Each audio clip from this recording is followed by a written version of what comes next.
Good morning बच्चों।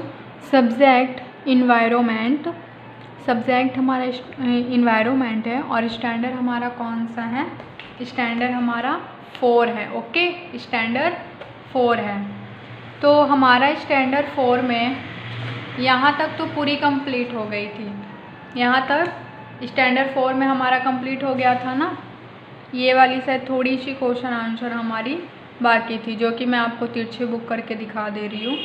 ये वाली क्वेश्चन आंसर हमारी ना थोड़ी सी बाकी थी, ये वाली, कि क्या उस पर फल लगते हैं, फल का नाम लिखिए। तो हाँ, उस पर फल लगते हैं ना, जैसे आम लगता है, उस पर आम लगता है ना। और फल तो लगेगा ही, जब वृक्ष है तब तो फल लगेगा ही। ऐसी बात तो है नहीं कि उसमें फल नहीं लगेंगे। ये सब तो हमारी कंप्लीट हो गई थी। अब इसके पीछे वाला क्वेश्चन आंसर, ठीक है। किस महीने में वृक्ष पर फल लगते हैं? तो अप्रैल और मार्च। किस महीने में लगता है? अप्रैल और मार्च में लगता है। यहाँ पर आपको अप्रैल और मार्च लिखना है।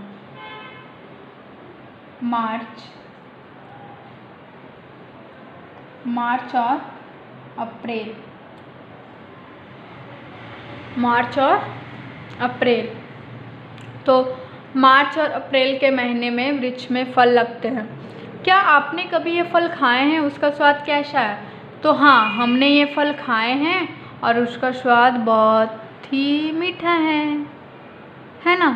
कभी कभी तो किसी स्वाद खाटा भी होता है, खट्टा भी होता है। ओके, पूरी नहीं पकने पर स्वाद खट्टी भी होती है। अब हमारा क्या आता है? चर्चा कीजिए। क्या आता है? चर्चा कीजिए। लोग शिकार क्यों करते हैं? लोग शिकार क्यों करते हैं? कई लोग शिकार इसलिए भी करते हैं ना, क्योंकि उनको उनके शिकारी से बहुत ज़्यादा लाभ होती है। कई लोग शिकार तो इसलिए भी करते हैं क्योंकि वो इस टाइप की जीव जंतुएं भी क्या करते हैं ना, कि खाते हैं इस तरह।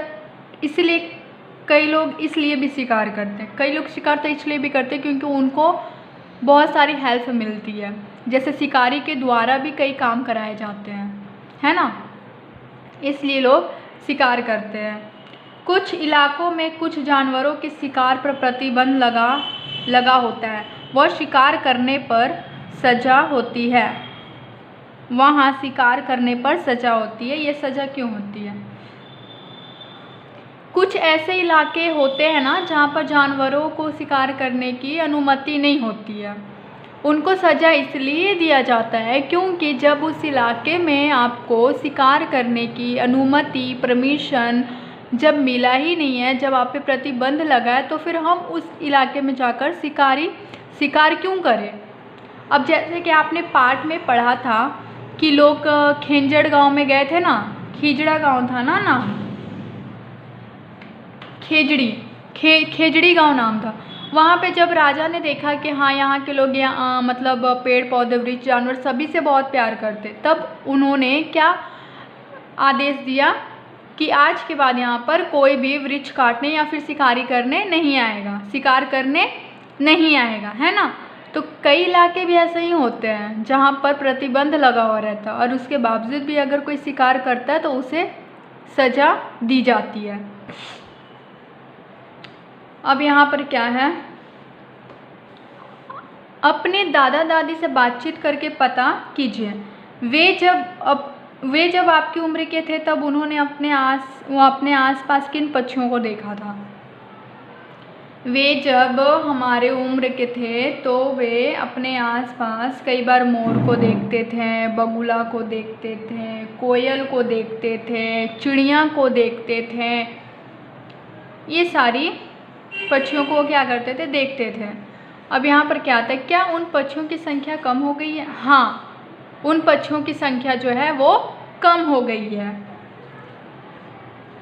अब यहाँ पर कोई ऐसे पक्षी व जानवर हैं जो अब दिखाई नहीं देते? हाँ, मोर आपको दिखाई देता है जल्दी, बगुला आपको दिखाई देती है, कोयल भी क्या आपको दिखाई देती है? नहीं देती उतनी संख्या में जितना पहले दिखाई देता था। पहले तो हमें ना कोयल की आवाज़ें भी ना सुनने को मिलती थी, लेकिन अब आप देख लो, यहाँ पे ही देख लो ना, आपको मिलता है। मैं तो जब से आई हूँ ना सूरत, आई थिंक 5 ईयर मेरे तो हो गए, बिकॉज़ स्टडी बाहर था मेरा, सो 5 ईयर तो हो गए, बट मैंने आज तक 5 ईयर में ना कोयल की आवाज़ें नहीं देखी है। यहाँ पे कोयल की आवाज़ मैंने सुनी ही नहीं है।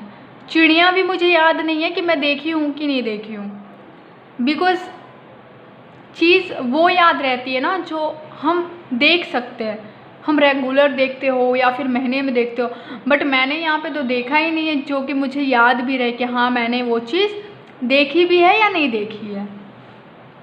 अब यहाँ पर शांति के दादाजी ने बताया कि जब वे छोटे थे तब बहुत सी चिड़ियाँ, मैना आदि दिखाई देती थी। क्या आप अंदाज़ा लगा सकते हो कि इन पक्षियों की संख्या कम क्यों हो गई? हाँ, पहले जब शांति के दादाजी हालांकि चिड़िया, मैना ये सब देखे होंगे, लेकिन अब ये सब चीज़ें हमें दिखाई नहीं देती, इनकी संख्या कम हो गई है। पहले जहाँ पर बनाया रहता था चिड़िया के लिए घोंसला, मैने के लिए घोंसला, उनका ना अपना अपना घर होता था, लेकिन आज हमें वो सब चीज़ें दिखाई नहीं देती है। दिन प्रतिदिन पक्षियों की नाश भी हो रही है, पक्षियों को नुकसान भी पहुंचाया जा रहा है, जिसके कारण पक्षियों की जो संख्या है वो कम होती जा रही है। ओके, अब हमारा यहाँ पे आता है अमृता के गांव में खेजड़ी का पेड़ सामान्य था, वह सभी जगहों पर आसानी से उग जाता था। आपके इलाके में कौन से पेड़ ज़्यादा पाए जाते हैं? किन्हीं 2 वृक्षों के नाम लिखिए। तो अमृता का जो गांव था वो तो खेजड़ी इलाका था, है ना, वहाँ पे कोई भी पेड़ सामान्य उग जाता था। मैंने भी देखा है कि मैं भी जब गांव में थी तो मेरे आसपास, मेरे घर के आसपास अमरूद के पेड़, एक तो अमरूद का पेड़, और एक बार ना इसी तरह मैंने बीज फेंक दी थी तो अपने आप ही जो एक कटहल आती है, कटहल, आई थिंक जानते होंगे ना आप लोग, कटहल तो आप लोग जानते ही होंगे, कटहल या फिर आम के भी वृक्ष जो है ना वो अपने आप ही उत्पन्न हो गए थे, वो ना अपने आप ही उत्पन्न हो गए थे। तो मैंने ऐसे तो बहुत से ऐसे वृक्ष देखे जो अपने आप उत्पन्न हुए हैं, जैसे कि एक और सब्ज़ी है जिसे नाम मैं भूल रही हूँ, शायद आपको पता भी होगा कि नहीं। फिर यहाँ पे क्या है कि अपने बड़ों से पता कीजिए कि क्या पेड़ों की कोई ख़ास बात है। अपने बड़ों से पता कीजिए कि क्या इन पेड़ों की कोई ख़ास बात, इन पेड़ों की ख़ास बात नहीं है। आई थिंक पेड़ इसलिए भी उग जाते हैं ना, क्योंकि देखो पेड़ इसलिए भी उग जाते हैं क्योंकि कई बार हम कोई चीज़ खा के अगर उस स्थान पे फेंक देते हैं, वो स्थान ज़्यादा मतलब मिट्टी वाली होती है, वहाँ पर ज़्यादा वर्षा होती हो या फिर कोई बीज फेंकी होती हो, वहाँ पे सूर्य का प्रकाश अच्छा से पड़ रहा होता है, हवा पानी सब मिल रही होती है, तो वहाँ पर क्या होता है ना कि ऑटोमेटिक वहाँ पे ट्री जो है ना वो उत्पन्न हो जाते हैं, उग जाते हैं। तो बस यही वजह है, वरना ऐसे कोई ख़ास वजह नहीं है कि हाँ वहाँ पे पेड़ मतलब अपने आप ये हो रहे, चाहे वो होते भी होंगे, आजकल के प्राकृतिक में होते भी होंगे, है ना।